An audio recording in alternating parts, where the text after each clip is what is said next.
If you're looking around the United States right now and thinking, WTF, what is up with our leadership and how did we get here? Then please allow me a few minutes of your time to share a brief history of modern leadership. My name is Mariana. I'm a first generation professional and certified coach, helping other first gen pros and 21st century leaders navigate complex career environments. When I did Dr. Carl Schmitt's podcast over the summer, we talked a little bit about this, but now seems like a good time to expand on the topic. And if you're not already following Dr. K on TikTok, she's a foremost expert in the unwritten rules of work. Definitely worth a follow. The history of how we got here actually starts in the late 19th century. The nation's first income tax law was passed by President Lincoln in 1862 as a way to help cover the cost of the Civil War. But it was repealed in 1872, which helped usher in the Gilded Age of robber barons. Although the term robber baron has been around since medieval times, it started to be applied to wealthy businessmen of the 1870s, 80s, and 90s who had amassed individual fortunes in the hundreds of billions thanks to no federal income tax.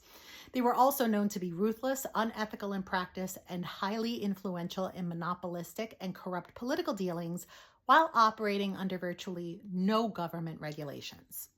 The dominant theory of leadership during this period is referred to as the great man theory. Basically, the idea is that leaders are born and not made. Either you have it or you don't. That idea started to shift in the 1930s and 40s when leadership effectiveness began to be looked at in terms of characteristics and behaviors versus inborn traits. A more authoritarian style of leadership started to emerge between the 1920s and the 1940s, influenced by the events of the World Wars. In the US, what began to define aspirational leadership were attributes that achieved victory in battle. So when American generals and captains returned home after World War II, corporations eager to get back to business often hired these military leaders into CEO roles. And these men brought into the workplace the same approach and tactics that had worked for them in the war. This is how command and control leadership became the default style of organizational leaders. Based in a combination of the strongman archetype and characteristics of white affluent men, command and control mirrors the hierarchical military chain of command, where power flows from the top down and a singular leader holds final decision rights. Command and control leadership maintains that the leader is an infallible oracle, incapable of error, and therefore is never to be questioned on their judgment or challenged in their decisions. It also reinforced the industrial age mentality that a leader's primary function is strategic work, i.e. thinking, and the purpose of the rank and file workforce was tactical execution or manual labor, aka doing. Most companies today still uphold some version of command and control leadership as the traditional template for executive success, but other models of leadership started to emerge in the late 20th century. The most notable of these is servant leadership, which was first proposed in academia in the 1970s.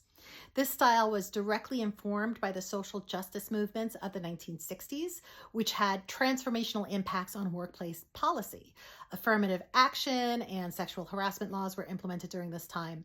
So servant leadership shifted the focus from the task to the person by taking the work environment into consideration.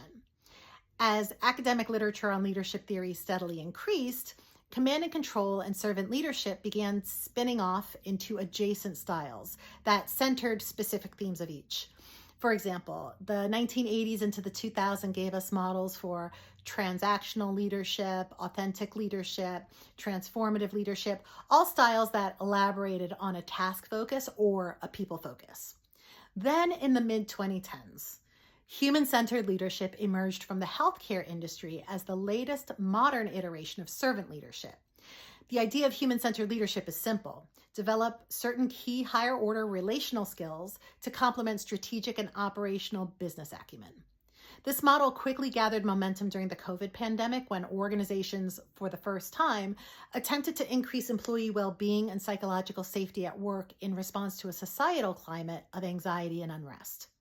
So even though we are currently witnessing what appears to be a dominant resurgence of the authoritarian command and control style, I believe this is more of an attempt to reclaim the era of the robber baron for oligarchs in power than a statement about the true effectiveness of human-centered leadership. That's why it's really important to balance the messaging that we're getting from social media algorithms and mainstream news with this dialogue. The emotionally intelligent approach of human-centered leadership is the natural progression from the traditional styles that prioritized compliance through a coercive approach. So let me know your thoughts on this topic in the comments if you've hung out this long. In my next video, I'm going to expand upon the first of the 5 higher order leadership capabilities that I identified from my human-centered leadership research. So what do you think the first one's going to be? Hit like and follow for more on leadership theory, development, and insights.